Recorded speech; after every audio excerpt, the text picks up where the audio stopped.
Working with Alex is so lovely. He's such a sweet, genuine person. He's so encouraging and so uplifting. And it was very fun to work with him in those dynamics because his character and the things that his character is willing to do are so outside of the wheelhouse of who he is as a person. And so it was kind of fun to play into that and play into that sense of like comfort and safety that he like naturally brings into the moment when it came to certain scenes and then play into the alarm when it came to other scenes. He was an excellent scene partner to work off of. Very grounding for sure. Please, don't freak out. Please, please let me go. You have to stop. Listen, I'm only here to help you. What is this?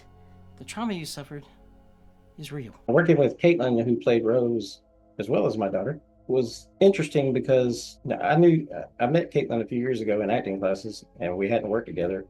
So this is the first time we'd worked together, and I actually have a daughter about her age who was named Kaitlyn. So being able to relate to her as my daughter was very easy, but then having to relate to her as Rose and then convince her she was my daughter, that was very intriguing. And just the emotion and the caliber of acting that she brought to her character as I'm sitting there, working as her therapist and then as her father, it was like, wow, this girl's good.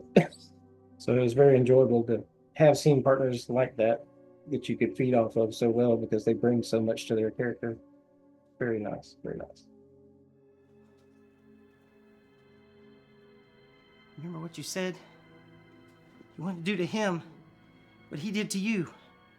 Only this time, he doesn't get away.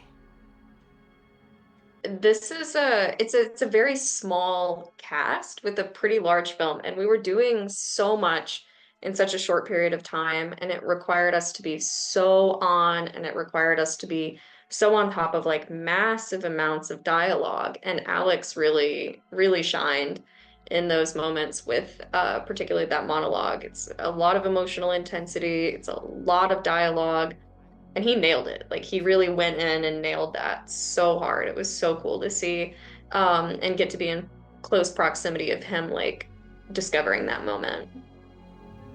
When I called the Yardleys to see if they wanted Rose's belongings from the apartment, they said no. It was too painful for them. So I brought it all here, and I recreated her room for you, so you'd feel comfortable. Yeah, in the film, there comes a part where the doctor is fully off the rails, and he is going through this long monologue, talking about basically exposing everything that's been going on in the movie. And for learning that, when I first read it, I was like, oh my word, how am I going to pull this off? It's like, is this all going to be in one take? Is this going to be broken up into multiple takes? And I believe we did shoot it as best we could in one take, considering I had a few pauses in there. That was the most daunting scene of the entire movie, and I spent many hours just running lines with my wife and me, just working on it, and praying that it all came out properly when action was said. And hope that Cody and Jessica were happy with the result.